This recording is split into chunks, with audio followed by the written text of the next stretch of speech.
Welcome back again बच्चों our YouTube channel केमवर्ड।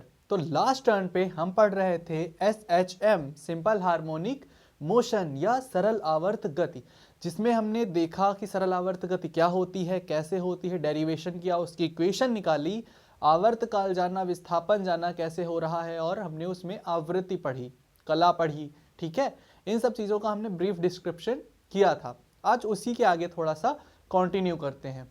तो पहले हम पढ़ेंगे इक्वेशंस, ठीक है, जो हमारी नॉर्मल इक्वेशंस रहेंगी, कौन कौन सी इसमें यूज होने वाली है। तो पहली इक्वेशन जो हमने पढ़ी थी वो कौन सी पढ़ी थी?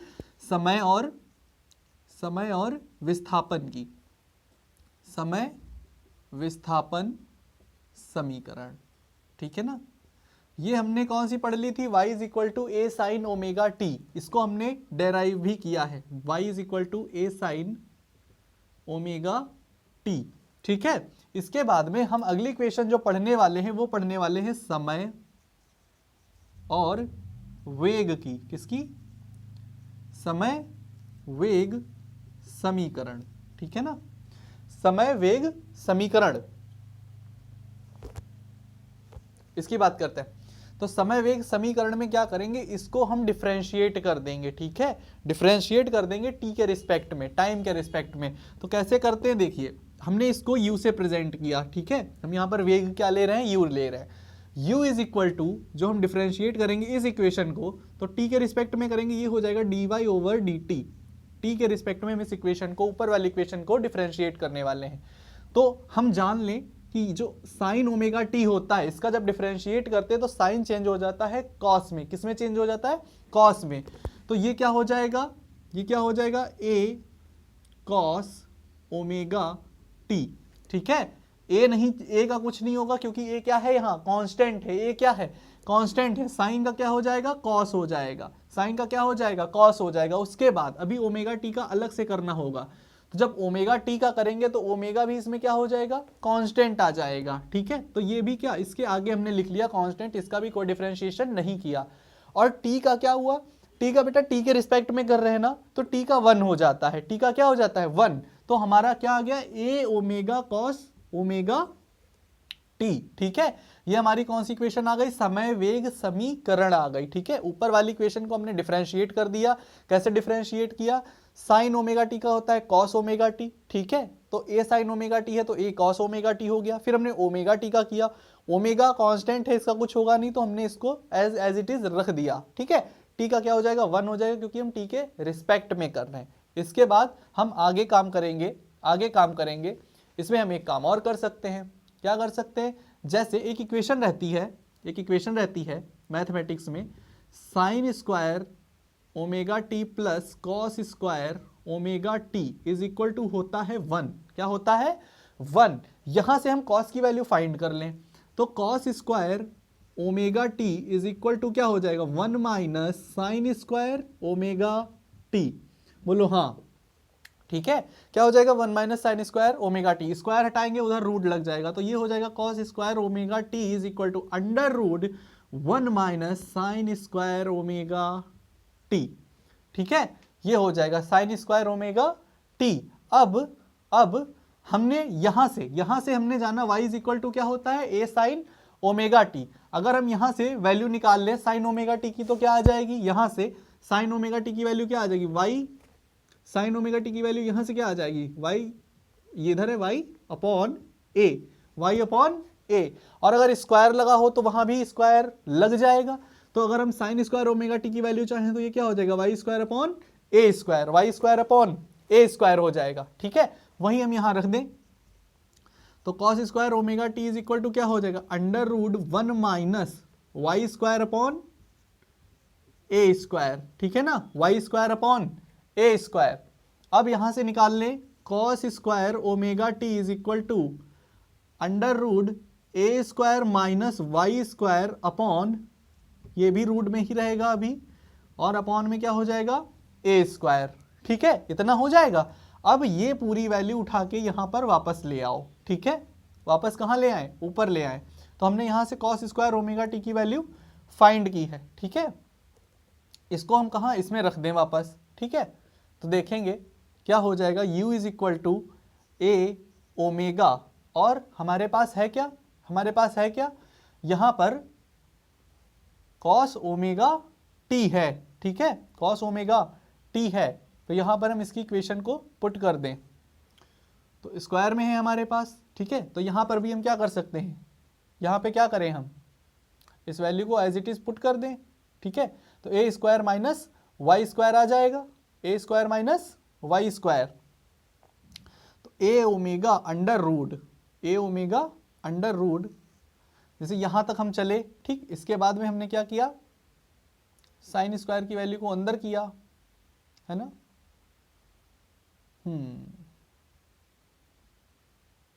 एक काम ये यहां पे हुआ है, स्क्वायर हटता है तब उधर रूट लगता है, हमने सिर्फ स्क्वायर हटाया ही नहीं और क्या कर दिया, अंडर रूट लगा दिया। स्क्वायर बेटा हट जाएगा तब अंडर रूट लगेगा ना, स्क्वायर हटेगा तब अंडर रूट लगेगा, ठीक है। फिर अब हमने क्या किया, तो हमारे पास किसकी वैल्यू आ गई, कॉस ओमेगा टी की वैल्यू आ गई, वहां रख देते हैं चल के। कितनी आई है कॉस ओमेगा टी की value, a square minus y square upon a square, ठीक है। इस ए स्क्वायर को हम अंडर रूट के बाहर निकाल लेते हैं, तो ये हो जाएगा ए omega under root a square minus y square. और जब ये ए स्क्वायर रूट के बाहर निकलेगा, एक ए स्क्वायर रूट के बाहर निकलेगा तो क्या हो जाएगा, ए हो जाएगा। और ये ए आपस में कैंसिल, तो u is equal to omega under root a square minus y square, ये हमें इक्वेशन मिल जाती है, ठीक है। वो भी सही है और ये भी इक्वेशन वही है, समय वेग समीकरण, ठीक है। क्या है, समय वेग समीकरण। इसके बाद में हमको निकालनी होगी समय त्वरण की। किसकी निकालेंगे, समय त्वरण की। तो यहां पर हम निकाल लेते हैं समय त्वरण के लिए, देखेंगे क्या होता है। तो फाइनली हम यहां पर लिख देते हैं इस इक्वेशन को, हमको क्या मिल गया, u is equal to omega under root a square minus y square, ठीक है। ये हमको इक्वेशन मिल गई दूसरी, ये हमको पहली मिली थी, ठीक है।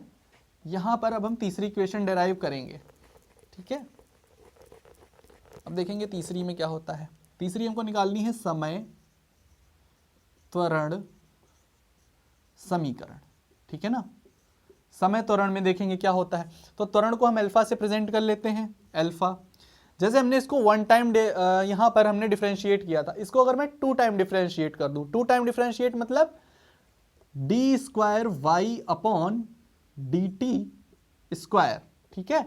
हमने क्या किया, इसको अगेन डिफरेंशिएट कर दिया। इसको क्या बोलते हैं, अगेन डिफरेंशिएट करना, मतलब एक बार मैंने उस इक्वेशन को किया, अब मैं इस इक्वेशन को डिफरेंशिएट करने वाला हूं, इस इक्वेशन को अगेन डिफरेंशिएट कर देंगे, ठीक है। तो इस इक्वेशन को अगेन डिफरेंशिएट करेंगे तो क्या हो जाएगा पता है, कॉस ओमेगा टी का हो जाता है बेटा, कॉस का हो जाता है साइन, लेकिन इस बार माइनस का, क्या, माइनस का। तो ये हो जाएगा माइनस साइन ओमेगा टी, और ए तो हमारा चेंज नहीं होगा, ए ऐसे ही रहेगा, ठीक है।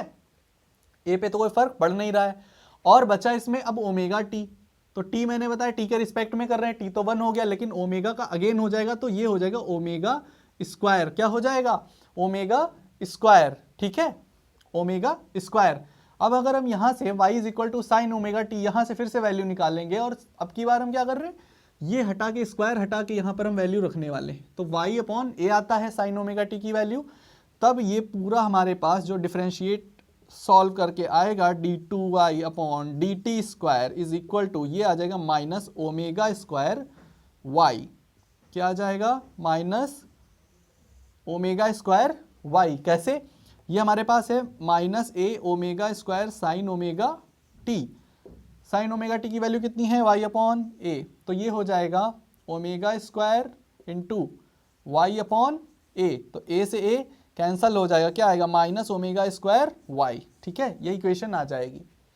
तो इस तरह से हम ये तीन इक्वेशन निकालते हैं। इन तीनों इक्वेशन पे क्वेश्चंस आते हैं, क्वेश्चंस पूछे जाते हैं कि जो आपका समय विस्थापन समीकरण है y is equal to A sine omega T, ठीक है। उसके बाद में समय वेग समीकरण है हमारे पास u is equal to omega under root a square minus y square, और उसके बाद हमारे पास समय त्वरण समीकरण जो है वो क्या है, alpha is equal to minus omega square y, ठीक है। तो एक न्यूमेरिकल कर लेते हैं इसी बात पर, ठीक है। तो हमारे पास एक क्वेश्चन दिया गया है, उसको सॉल्व करते हैं, जिसमें हमको ये फॉर्मूला यूज करना है।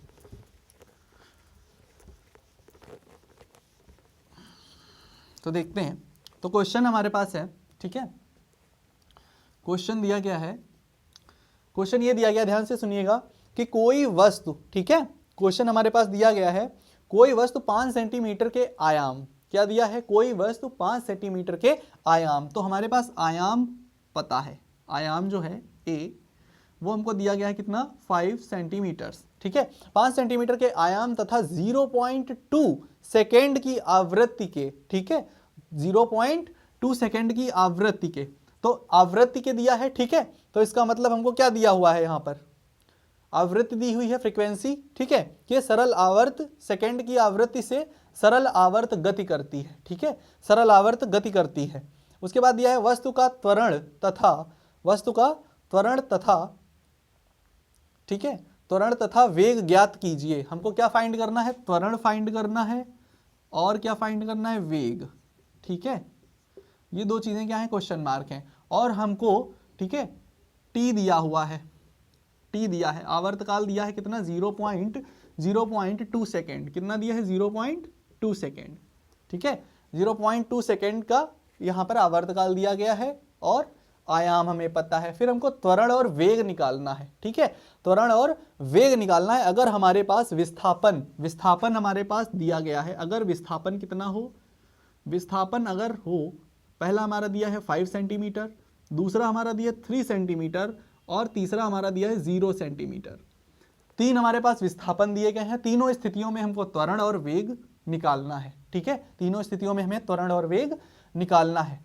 तो पहले देखेंगे हमारे पास टी है, ठीक है, और हम टी का फॉर्मूला जानते हैं, आवर्तकाल का फॉर्मूला जानते हैं, टी इज इक्वल टू 2π/ओमेगा, 2π/ओमेगा, तो वहां से हम ओमेगा निकाल सकते हैं, ओमेगा निकाल लो, तो ओमेगा इज इक्वल टू क्या हो जाएगा, 2π/t, यानी 2π/0.2, ठीक है, तो ओमेगा इज इक्वल टू कितना आ जाएगा, ओमेगा इज इक्वल टू कितना आ जाएगा, हाँ, तो ये हो जाएगा 10 पाई, ये क्या हो जाएगा 10 पाई और सेकेंड इनवर्स, ये हमारी यहां से ओमेगा की वैल्यू फाइंड हो गई। अब ओमेगा क्यों निकाला, अभी देखते हैं।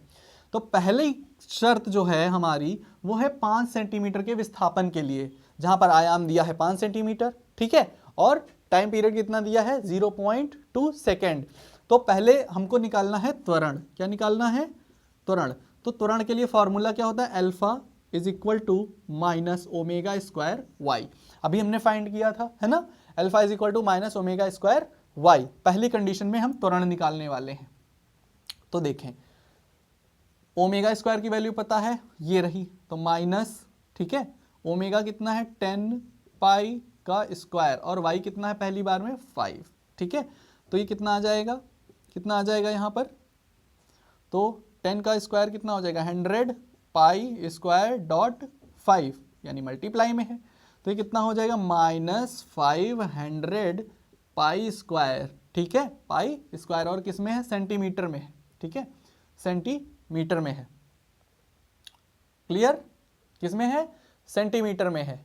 और यहाँ पर और भी कुछ है, ओमेगा, ठीक है, ओमेगा की यूनिट भी हमको लगानी होगी, ओमेगा की यूनिट भी लगानी होगी, तो सेंटीमीटर सेकेंड इनवर्स, ठीक है, ये हमारे पास आ गया त्वरण पहली कंडीशन के लिए, ठीक है। दूसरा हमको क्या निकालना है, वेग निकालना है, क्या निकालना है, वेग। तो वेग के लिए हमारे पास वेग के लिए क्या हमारे पास फॉर्मूला है, u, क्या है, u is equal to omega under root a square minus y square, ठीक है, ये हमारे पास फॉर्मूला है, तो इससे हम निकाल लेते हैं। तो ओमेगा की वैल्यू कितनी दी है 10 पाई अंडर रूट, ए की वैल्यू कितनी है, ए की वैल्यू कितनी है 5, तो ये हो गया 5 का स्क्वायर माइनस वाई कितना है, वाई कितना है, वाई कितना है 5, क्या है 5 का स्क्वायर, ठीक है, तो ये तो 0 हो गया, तो होल कितनी हो गई 0, है ना, 5 माइनस 5 कितना हो गया 0, तो टोटल कितना आ गया 0। तो पहले में वेग कितना था 0, त्वरण कितना निकला हमारे पास -500 pi square centimetre second inverse, ठीक है। आगे हम क्या फाइंड करेंगे, देखें। अब सेकेंड के लिए हम बात करते हैं, ठीक है, सेकेंड कंडीशन हमारी 3 सेंटीमीटर के लिए है, ठीक है, उसके लिए बात करते हैं। तो 3 सेंटीमीटर में देखें क्या होगा,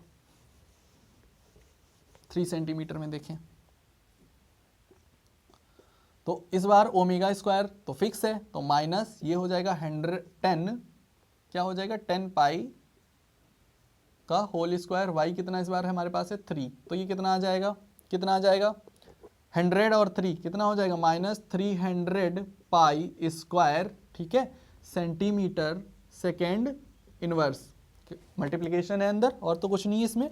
वेग निकाल लो, वेग कितना होगा, वेग कितना हो जाएगा u is equal to u कितना आ जाएगा, ठीक है, तो omega under root a square minus y square से निकालेंगे।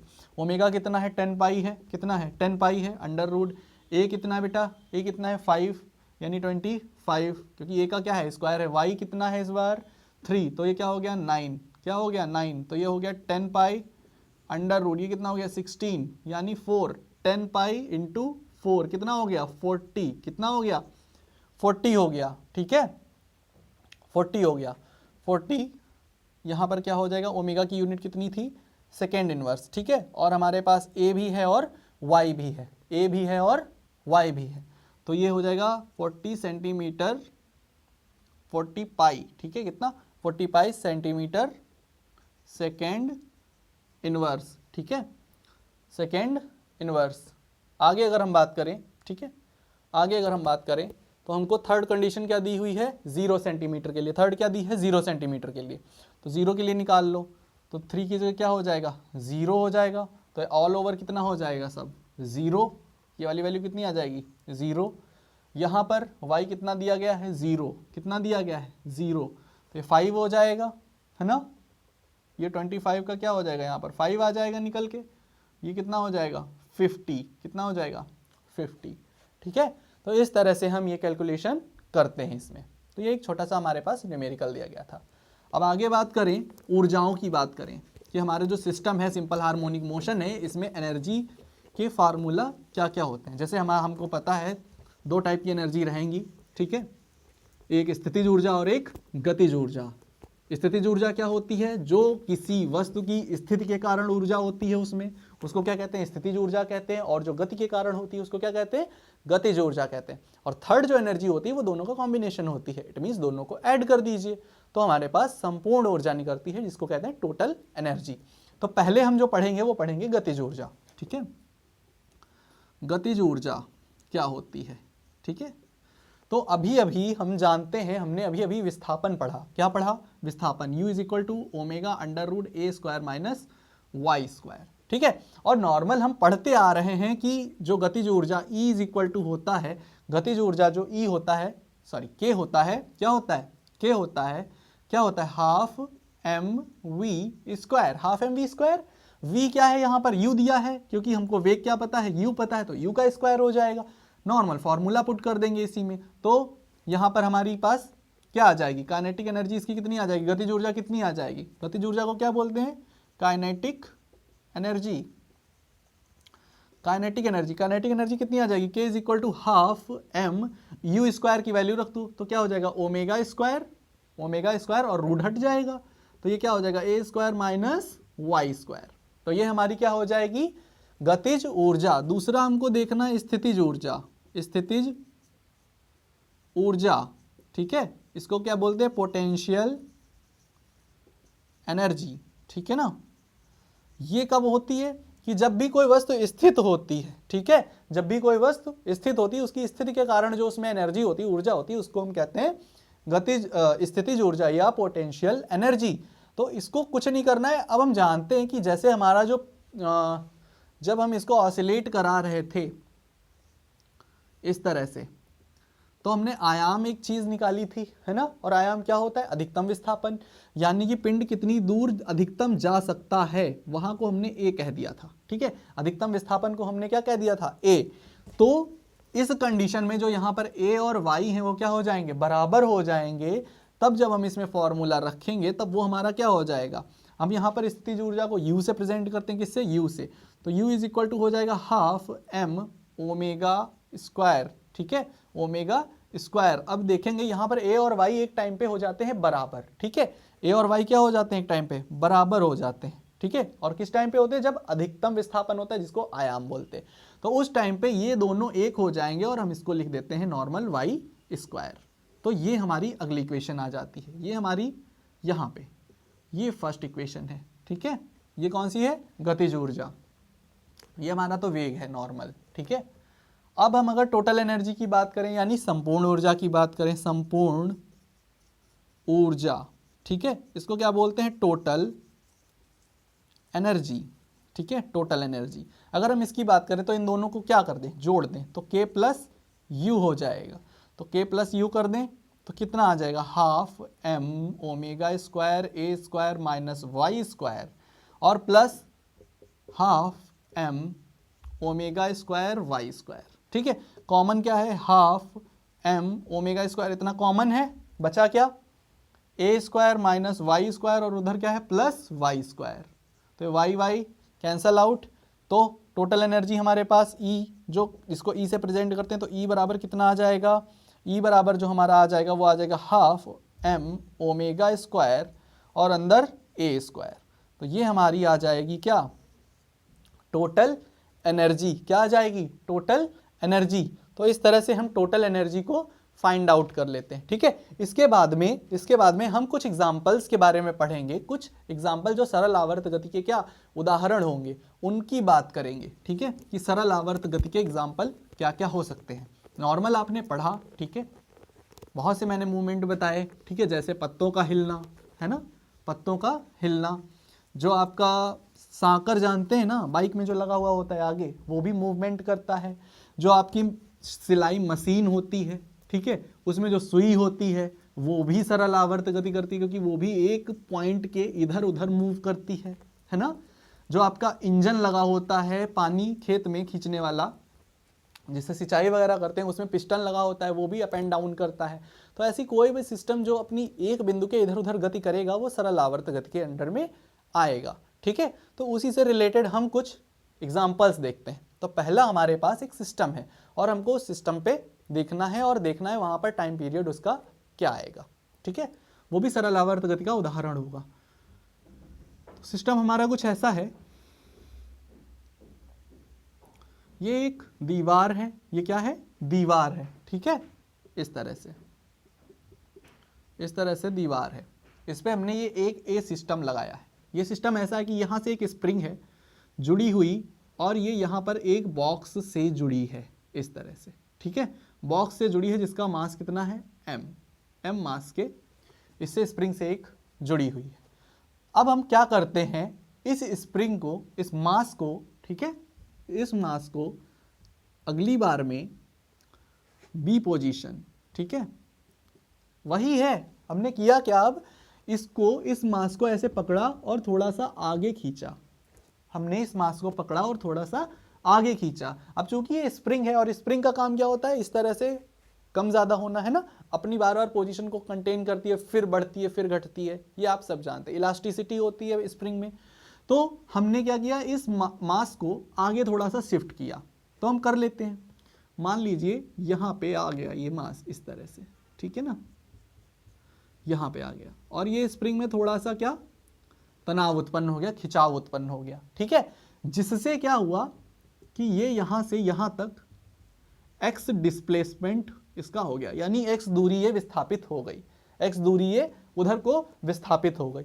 अब वहां पर ले जाने के बाद हमने इसको छोड़ा, ठीक है, वहां पर ले गए और अब हमने इसको छोड़ दिया। जैसे ही छोड़ेंगे क्या होगा, जनरली क्या होगा, ये वापस आएगा बहुत तेजी से और फिर भागेगा उधर, यही करता रहेगा। देखिए यही हो गया ना कि हम एक पॉइंट पे था जो कि इसकी साम्यावस्था थी, फिर हमने इसको इधर खींचा, अब ये अपने आप ही फोर्स के रिकॉर्ड इधर जाएगा, फिर ये इधर भागेगा, फिर ये इधर, तो देखो हो गई ना, ये एक बिंदु के इधर उधर भाग रहा है, सरल आवर्त गति। तो ये उसी का एग्जाम्पल देखिए बन गया, ठीक है। तो अब हमने क्या किया, इसको खींचा और अब छोड़ दिया। जैसे ही छोड़ेंगे तो ये इधर इस पॉइंट के इधर भागेगा पहले, ठीक है, और फिर आगे जाएगा अगेन। तो इस बार ये यहाँ पे आ गया, जो m मास है पीछे आ गया, ठीक है ना, इस तरह से। और ये कितना, अब यहाँ वापस बैक आ गया है, कितना, x विस्थापन इसका इस बार बैकवर्ड हो गया, पीछे हो गया है, ठीक है।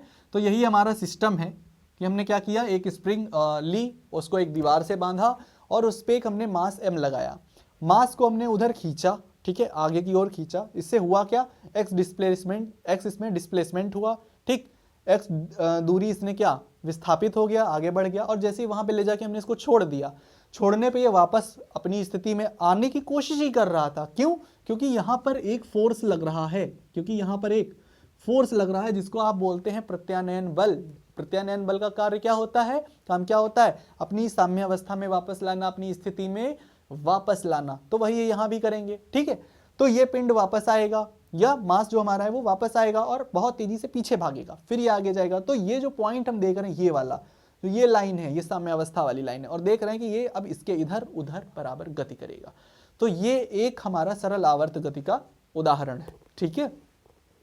तो जैसा हम पहले भी देख चुके हैं, तो हम जानते हैं फोर्स इसका जो लग रहा है, फोर्स जो लग रहा है वो डायरेक्टली प्रोपोर्शनल है -x के, क्योंकि फोर्स इधर लग रहा है, डिस्प्लेसमेंट आगे की ओर हो रहा है, डिस्प्लेसमेंट आगे की ओर हो रहा है, फोर्स अपोजिट लग रहा है। तो यही साइन ये दिखाता है।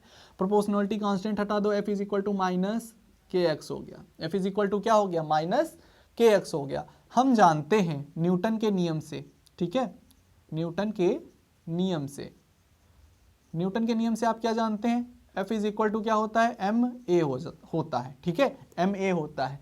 A इज क्या हो जाएगा, F अपॉन m। यहां से F की वैल्यू रख दीजिए फ्रॉम इक्वेशन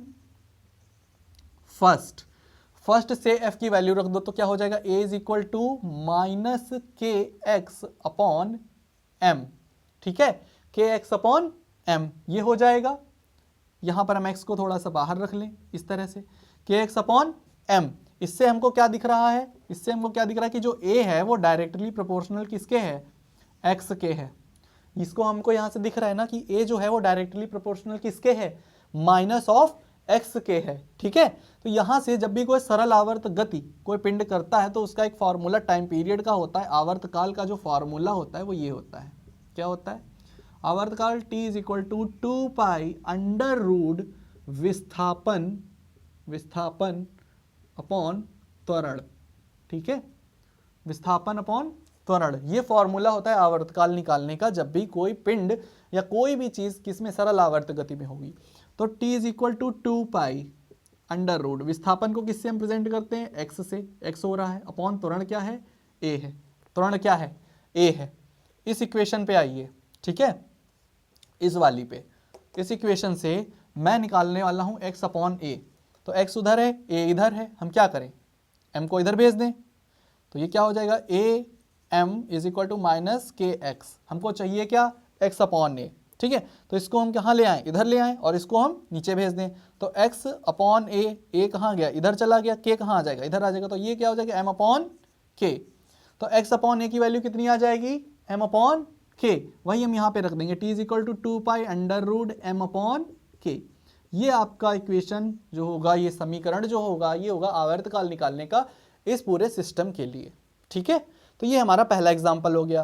पहला एग्जाम्पल कब हो गया कि जब हमने एक स्प्रिंग को एक मास से बांधा, ठीक है, और उसके साथ ये सिस्टम में किया। तो ये एक सरल आवर्त गति का एग्जाम्पल हो गया।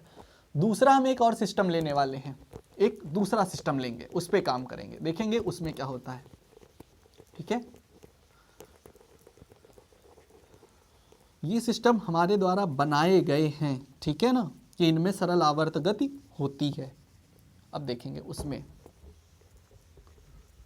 दूसरे सिस्टम में भी हम स्प्रिंग का ही काम करेंगे, बट हम थोड़ा सा पोजीशन को चेंज कर देंगे, ठीक है, देखेंगे कैसे।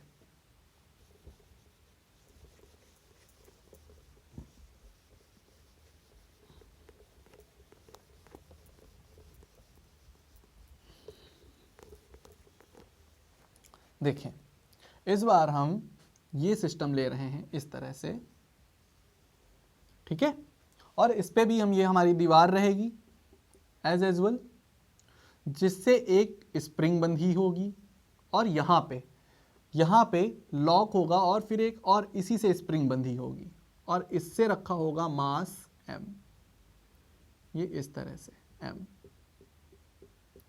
और हम ये मान के चलते हैं कि जिस पे ये मास रखा हुआ है, ये जो सरफेस है, ये है घर्षणहीन।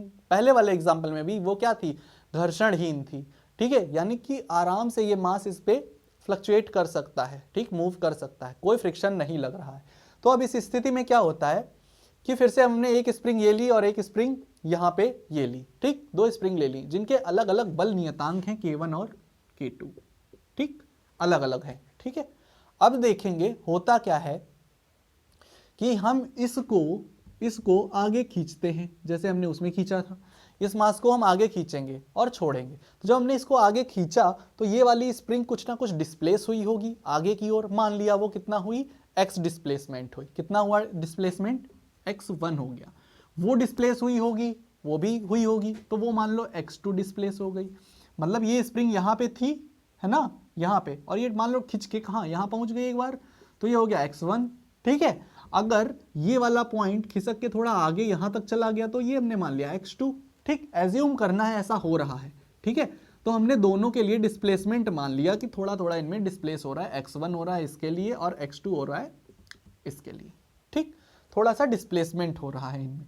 तो अब हम देखेंगे अपना हमारा जो, अब हम देखेंगे इसमें जो टोटल डिस्प्लेसमेंट निकलेगा, टोटल विस्थापन क्या होगा, x होगा, x इज इक्वल टू हम निकालेंगे x1 प्लस x2 से, ठीक है, x1 प्लस x2 से। जैसे मान लीजिए आप लोग कहीं कॉलेज जाते हैं, ठीक है, कॉलेज जाते हैं, ये आपका घर है, ठीक, ये किसका घर है, आपका, और ये आपके फ्रेंड का घर है, और ये कॉलेज है, ठीक, ये क्या है, कॉलेज है। अब यहाँ से आप अपने फ्रेंड के घर गए 2 किलोमीटर, ठीक है, 2 किलोमीटर डिस्प्लेस हुए, और आपका फ्रेंड और आप दोनों लोग मिलके फिर गए 3 किलोमीटर डिस्प्लेस हुए। तो हम पूछते हैं टोटल डिस्प्लेसमेंट कितना हुआ इस घर से A से लेकर B तक का। तो कैसे निकालोगे टोटल डिस्प्लेसमेंट, कैसे निकलेगा, तो टोटल जो डिस्प्लेसमेंट निकलेगा दोनों को ऐड करके, यानी 2 + 3 इज इक्वल टू कितना, 5 किलोमीटर्स, यानी टोटल आपने कितना चला 5 किलोमीटर्स। मैं इसकी बात कर रहा हूँ A पॉइंट की, B की नहीं कर रहा हूँ, ठीक है, सॉरी इसकी नहीं कर रहा हूँ, A की बात कर रहा हूँ। तो टोटल डिस्प्लेसमेंट हम कैसे निकाल ले, दोनों को ऐड करके, वही हमने काम इसमें किया है, टोटल डिस्प्लेसमेंट हम कैसे निकालें, दोनों को ऐड करके। तो अब देखेंगे हम, जैसा कि पहले भी जानते हैं, अब देखो जब ये स्प्रिंग खींचेंगी तो इन पे फोर्स जो होगा वो इक्वल काम करेगा। इक्वल काम क्यों करेगा, क्योंकि ये दोनों सेम साइज की हैं, सेम प्रॉपर्टीज हैं, जैसे खींचोगे दोनों पे सेम फोर्स वर्क करेगा। तो इन पे जो फोर्स वर्क कर रहा है वो कर रहा है F इज इक्वल टू, अभी जैसा कि पहली इक्वेशन में पढ़ा था वही इसमें है, -K1 x1, हमने पढ़ा था -Kx, वही ये है। पहली इक्वेशन के लिए हमने निकाला K1 x1 और दूसरी के लिए हो जाएगा K2 x2 -K2 x2, ठीक है। यहां से x1 x2 की वैल्यू निकाल लीजिए क्योंकि आपको यहां पर वैल्यू नेसेसरी है। तो यहां से x1 की वैल्यू फाइंड करो, तो इसको उठाओ, तो क्या हो जाएगा, x1 is equal to f/K1, ठीक, माइनस का x1 क्या हो जाएगा, minus of f/K1 comma x2 क्या हो जाएगा, अब इसको उठाओ और इसको उठाओ f को, तो x2 रोक लो, ये नीचे भेज दो, तो f/K2 ये भी क्या, माइनस का, ठीक है। इसके बाद ये हमारे पास इक्वेशन है x is equal to x1 plus x2, तो वैल्यू रख दीजिए f/K1 प्लस माइनस f/K2, ये हमको यहाँ से वैल्यू मिल गई। यहाँ से कॉमन ले लें, ठीक है, कॉमन क्या मिल जाएगा, -f, ठीक है। तो x is equal to -f common हो जाएगा, ये क्या हो जाएगा 1/K1 प्लस 1/K2, तो ये क्या हो जाएगा -f K1 plus K2/K1 K2, ये हो जाएगा। क्यों, क्योंकि ये K1 ऊपर चला जाएगा, K2 इधर चला जाएगा, क्रॉस मल्टीप्लाई हो जाएगी ना, K2 प्लस K1 और नीचे आपस में मल्टीप्लाई हो जाती K1 प्लस K2, तो वही हमने लिख दिया K1 plus K2/K1 into K2। इसके बाद में हमने इसको कांस्टेंट मान लिया, तो हमने कांस्टेंट ये मान लिया x is equal to -f, ठीक है, इसको हमने पूरा k मान लिया, ठीक है, हमने इसको पूरा क्या मान लिया, k मान लिया, ठीक है, ये k है हमारे पास, तो ये हमारे पास इस तरह से आ गया। यहाँ से अगर मैं f निकालना चाहूँ तो f क्या हो जाएगा, f इज इक्वल टू क्या हो जाएगा, -k(x), ठीक है, -k(x). अब यहाँ से हम निकालेंगे आवर्तकाल, ठीक है, जैसा कि एज यूजुअल हमको काम जो करना है आवर्तकाल निकालना है। तो अभी हमने थोड़ी टाइम पहले निकाला था t is equal to 2π √m/k, क्या निकाला था, √m/k, यही फाइंड किया था अभी पिछले वाले एग्जाम्पल में।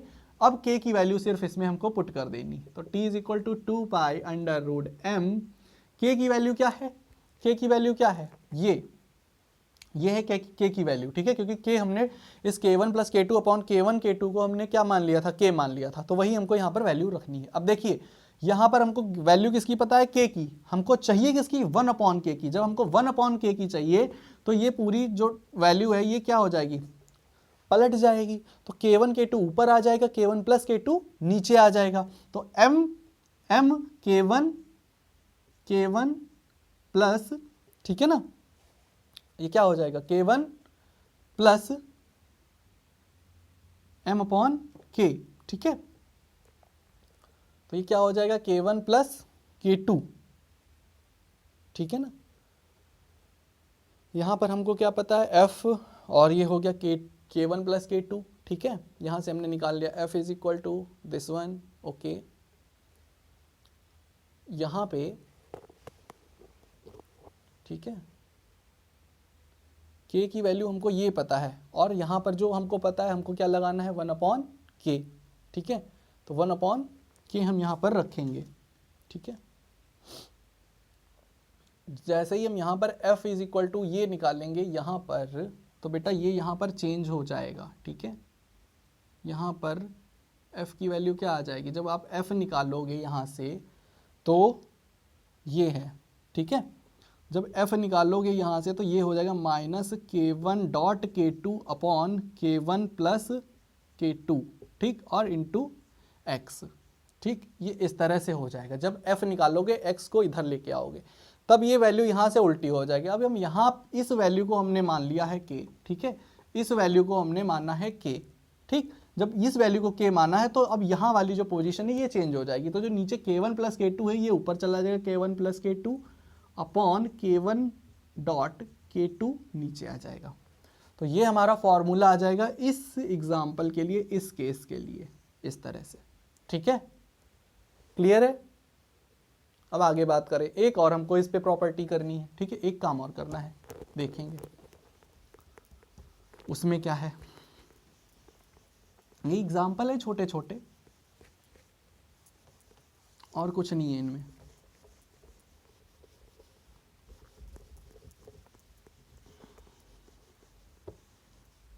अब हम अगले सिस्टम की बात करें। अगले सिस्टम में हमको देखिए क्या करना है। तो जो नेक्स्ट हमारे पास होने वाला है वो हम इस कॉम्बिनेशन की बात करेंगे। इस बार हमारे पास क्या है कि ये एक दीवार है, ठीक है, और ये जो स्प्रिंग है एक यहाँ पे हमारे पास मास है वो, जिसका मास कितना है, m है बेटा, कितना है, m है। और एक दूसरी स्प्रिंग इधर लगी हुई है इस तरह से दीवार से जुड़ी हुई, ये,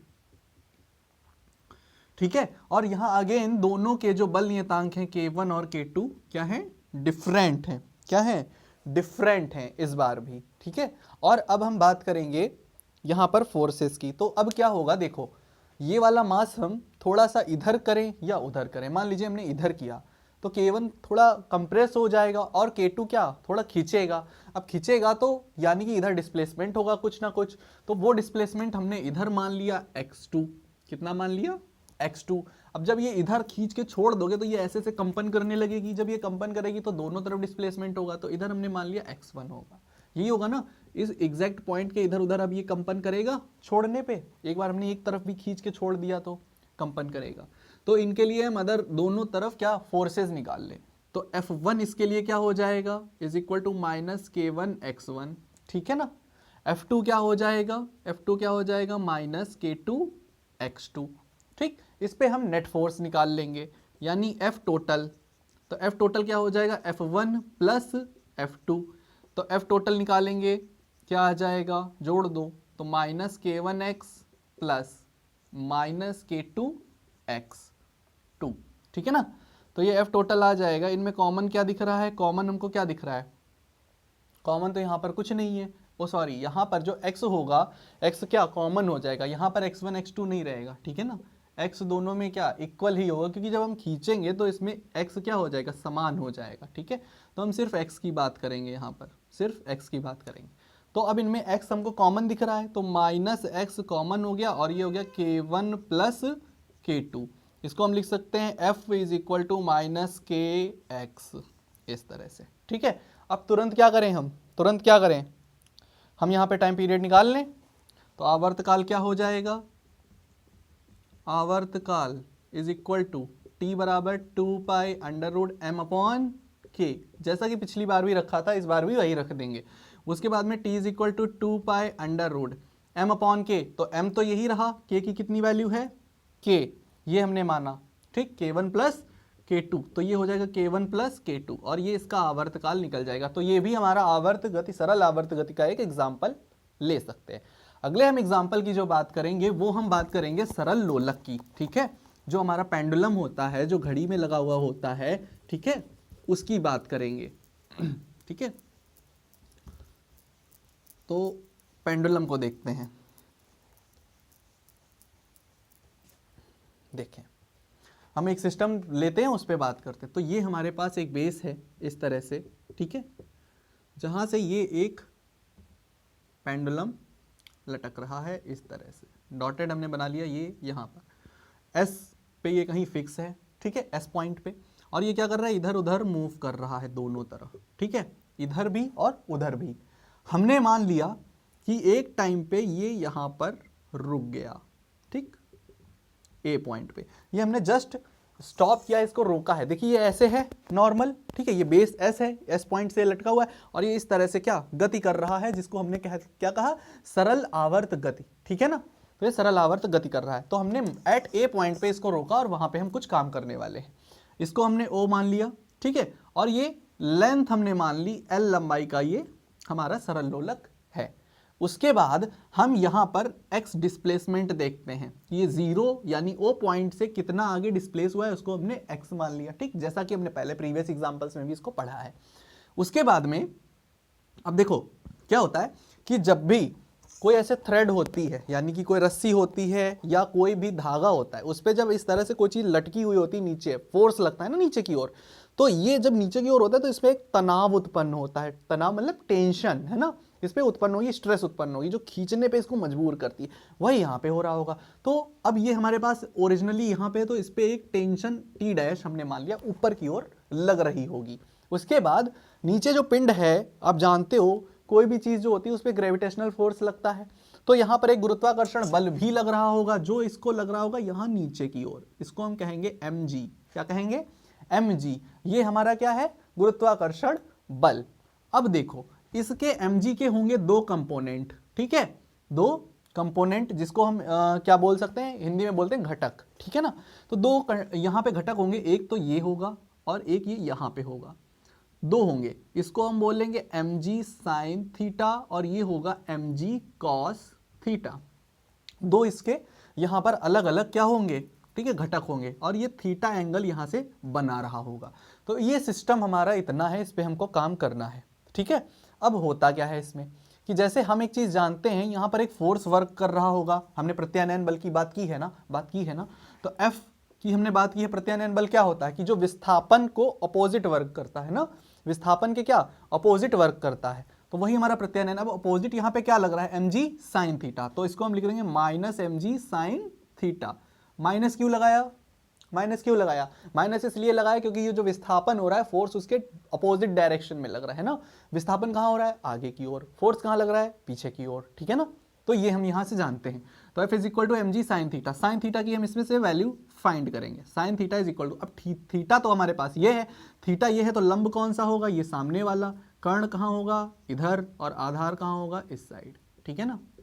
तो साइन थीटा होता है लंब बटे कर्ण, क्या होता है, लंब बटे कर्ण, मैथमेटिक्स में बताया जाता है, बिल्कुल बेसिक है त्रिकोणमिति का, ठीक है ना।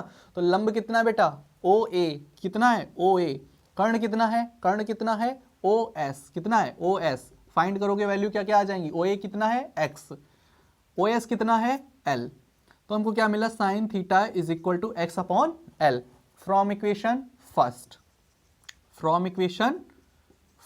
फर्स्ट में रख दो, तो F इज इक्वल टू क्या आ जाएगा, minus mg x upon L, ठीक है। हम इस तरह से लिख लें, कोई दिक्कत नहीं। तो यहां से हमको एक चीज मिली कि F is directly proportional to minus x, ये चीज हमको यहां से पता चली। क्या पता चली कि F is directly proportional to क्या है, x के है। इसको यहां पे रोक दो थोड़ी देर, ठीक है। आगे हम बात करें, हमें पता है न्यूटन के नियम से, हमको न्यूटन के नियम से क्या पता है कि न्यूटन ने ऐसा बताया था F is equal to ma होता है। ये न्यूटन ने बताया था, मैंने नहीं कहा, न्यूटन ने कहा है। अब इस इक्वेशन से एक चीज देखो, F दोनों में कॉमन है, इट मींस ये दोनों आपस में बराबर होंगे। तो ma बराबर किसके हो जाएगा, minus mg upon l x के, जहां से m क्या कैंसल आउट हो जाएगा, तो a इज इक्वल टू क्या आ जाएगा, minus g upon l x। ठीक है, इसका मतलब a जो है वो डायरेक्टली प्रोपोर्शनल किसके है, माइनस x के। a जो है वो डायरेक्टली प्रोपोर्शनल किसके है, माइनस x के। ठीक है, अब इसके बाद देखेंगे, इतना हम जान गए कि a जो है वो डायरेक्टली प्रोपोर्शनल किसके है, x के। अब ध्यान देंगे, अब हम आवर्तकाल की बात करें। किसकी बात करें बेटा, आवर्तकाल की। तो आवर्तकाल का फॉर्मूला क्या होता है, 2 पाई अंडर रूट विस्थापन बटे त्वरण। क्या होता है, विस्थापन बटे त्वरण, यानी x अपॉन a। प्रीवियस अभी पढ़ा था ना, x अपॉन a, वही। तो t is equal to 2 pi under root x upon a की वैल्यू यहां से फाइंड कर लो, यहां से, इस इक्वेशन से। तो x अपॉन a की वैल्यू कितनी आ जाएगी, यहां से कितनी आ जाएगी, l अपॉन g। कितनी आ जाएगी, l अपॉन g, निकाल लीजिए। a is equal to minus g upon l x. ठीक है, हमको चाहिए क्या, x अपॉन a। तो a इधर आ जाएगा और g अपॉन l इधर आएगा। जब इधर आएगा तो ये l अपॉन g हो जाएगा, चेंज हो जाएगा ना, l अपॉन g हो जाएगा। और इधर हमको क्या नीचे लाना है, x अपॉन a। ये a इधर आएगा, ये वाला पूरी प्रॉपर्टी ऊपर चली जाएगी तो चेंज हो जाएगा। तो इस तरीके से हम यहाँ पर निकाल लेते हैं विस्थापन का एक, आवर्तकाल की समीकरण 2 pi under root l upon g. जब भी कोई सरल लोलक के हम टाइम पीरियड की बात करेंगे तो इस इक्वेशन से हम फाइंड कर सकते हैं। और ये इक्वेशन हमको बताती है कि सरल लोलक का द्रव्यमान कितना भी हो, पिंड का द्रव्यमान कितना भी, उससे फर्क नहीं पड़ता। हमें यही फॉर्मूला लगाना है, क्योंकि इस फॉर्मूले में कहीं भी मास नहीं आता, m नहीं आता, द्रव्यमान नहीं आता। लास्ट बेटा छोटी सी चीज जानेंगे सेकेंड लोलक के बारे में। क्या जानेंगे, सेकेंड लोलक क्या होता है। तो फॉर्मूला हमको पता है, t is equal to 2 pi under root l upon g. ठीक है ना, ये हमको फॉर्मूला पता चल गया है। और अब हम बात करने वाले हैं सेकेंड लोलक की। ये एक छोटा सा टॉपिक है इसी में कि सेकेंड लोलक क्या होता है। ठीक है ना, सेकेंड लोलक क्या होता है। तो सेकेंड लोलक वो होता है जिसका आवर्तकाल होता है 2 सेकेंड। अगर किसी लोलक का आवर्तकाल कितना बता दिया जाए, 2 सेकेंड बता दिया जाए, तो वो हो जाता है सरल लोलक। तो t इज इक्वल टू हमको कितना मानना है, 2 सेकेंड। इस फॉर्मूले में रख दो तो t की जगह कितना आ जाएगा, 2 सेकेंड। तो 2 is equal to 2 pi under root l upon g, 2 cancel. ठीक, अब ये क्या लिखा है, यहाँ पे क्या लिखा होगा, ऐसे लिखा होगा ना, under root l upon under root g. ठीक है ना, तो इस जी को इधर भेज दो, तो ये हो जाएगा under root g is equal to pi under root l, square कर दो, तो g is equal to pi square l, है ना। यहां से हम एल की वैल्यू फाइंड कर लें, तो एल इज इक्वल टू क्या हो जाएगा, जी अपॉन पाई स्क्वायर। ये हमारा एक फॉर्मूला डेराइव होके आता है, l is equal to g upon pi square. It means अगर हमको कहीं ग्रेविटी पता हो किसी जगह पर या किसी भी प्लेनेट की, तो हम वहां पर सरल लोलक की लेंथ निकाल सकते हैं, लंबाई निकाल सकते हैं। मान लो मैं अर्थ के लिए निकालना चाहूं, अर्थ पर ग्रेविटी बेटा कितनी होती है, 9.8 मीटर पर सेकेंड स्क्वायर, है ना, ग्रेविटी होती है ना अर्थ पे। वैल्यू रख दो इसमें, तो l is equal to 9.8 upon pi की वैल्यू कितनी होती है, 3.14 का होल स्क्वायर। ये आ रहा है 0.99 मीटर। कितना आया, 0.99 metre. It means l is equal to 1 metre. यानी कि पृथ्वी पर सेकेंड लोलक की जो लंबाई होती है वो कितनी होती है बेटा, 1 मीटर होती है। कितनी होती है, 1 मीटर होती है। तो यही हमारे सरल आवर्त गति के कुछ एग्जाम्पल हैं। ठीक है, पहले हमने व्यवस्था ली एक स्प्रिंग की और एक मास की, उसको अटैच किया, खींचा, छोड़ा और देखा क्या हुआ। फिर हमने 2 स्प्रिंग ली, उनको हमने पैरेलली बांधा और खींचा मास को, देखा क्या हुआ।